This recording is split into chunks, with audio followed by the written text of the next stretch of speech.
My name is Curtis Thorpe, Thorpe, and I'm making this video in reference to my son, Tiamo Thorpe, who was killed July 2nd, 2020.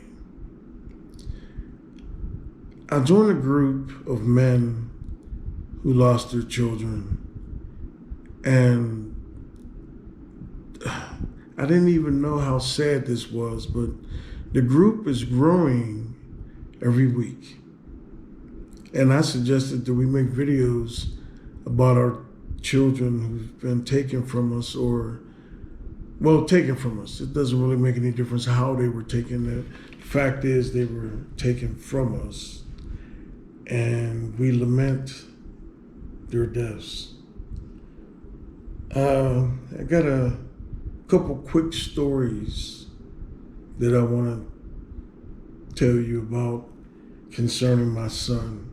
When my son was born, I was in Guantanamo Bay, Cuba, serving in the United States Navy.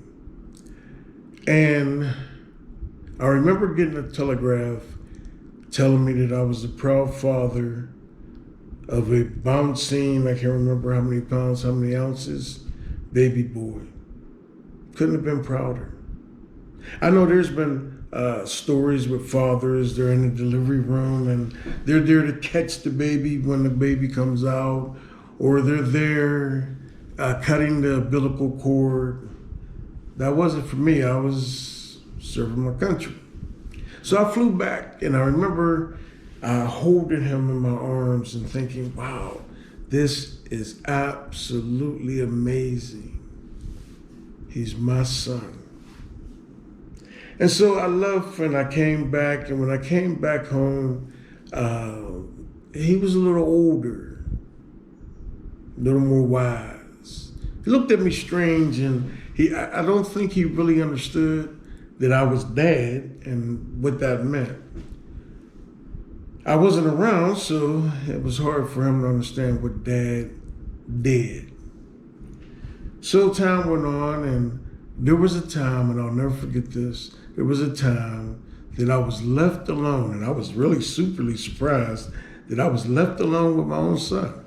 Because, women, they don't trust you, And I'll be honest, I wasn't very good at being a dad, so I guess I wouldn't trust me either.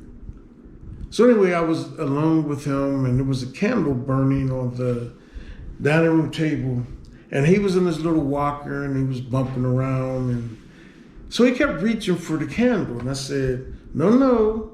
And then I would sit back, and he would sit back. As soon as my back hit the back of the chair, he started reaching again. And I go, no. And I sit back, and he sit back. As soon as my back hits, he starts reaching again.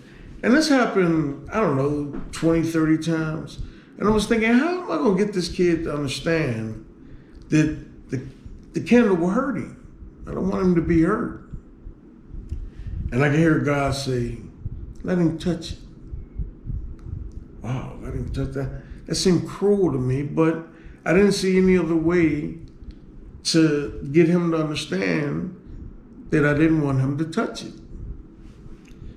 So I leaned back, and he leaned forward, and he reached out, and he kept looking at me, and I kept looking at him, and he touched that candle, and he pulled his hand back real fast, and I said, hot. And he said, hot. And we never had a problem with hot again. As a matter of fact, I think I abused it. I told him that things were hot that of course wasn't hot, and I just didn't want him to touch it.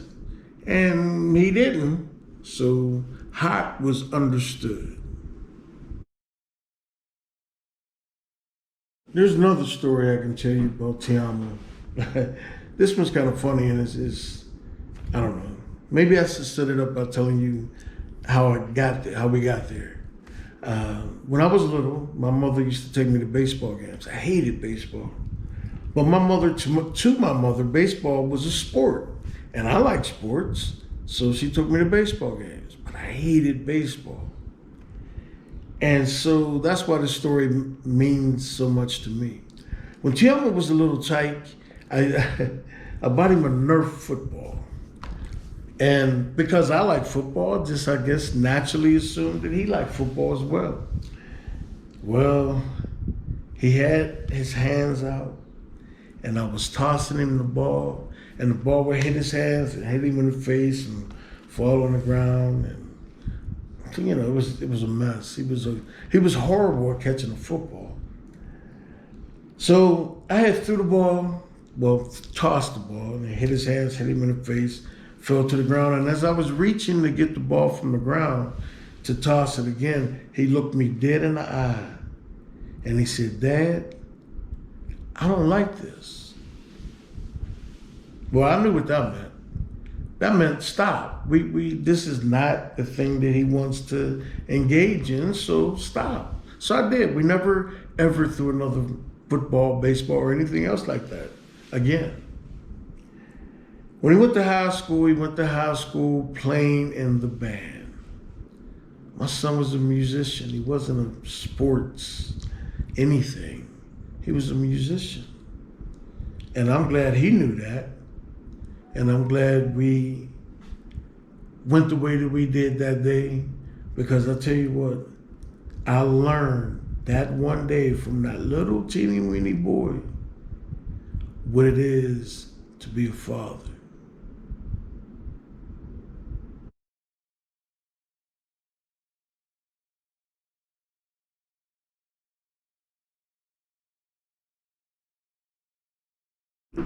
There's so many stories that I can tell you. But can't tell you anything about being a grandfather because my son was killed.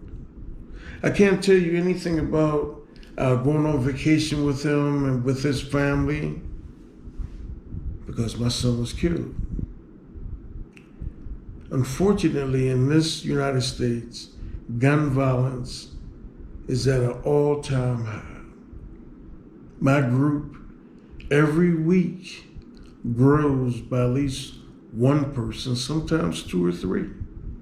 And they may not actually be in my group. They might not actually show up to meetings and talk and listen. They might not do that.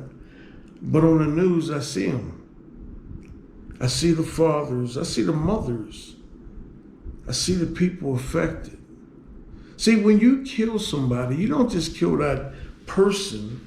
You kill a little piece of a lot of other people. Like, for example, by killing my son Tiamo, you killed a piece of me. You killed a piece of his mother. That was her only child. And by the way, that was my only child. You killed a piece of his grandmother's. Now, my mother, that was the first loss that she suffered in the family. But my mother-in-law, that was not her first loss. Her son was killed in his young life. Gun violence is ridiculous. It's killing us, it's killing black people, white people. It doesn't make any difference what your color is, what your age is. It's killing people. And it needs to stop. So my son Tiamo, I love dearly. I miss dearly. He had a lot of friends who talked at his funeral and his memorial service, and they miss him as well. It's sad that death comes to us so quickly and so easily. The man that murdered my son is currently in jail, waiting to be tried, I guess, or plea bargain. I'm not quite sure what they're going to do. But that brings no satisfaction to me or his mother or his friends or his girlfriend. It does nothing for us.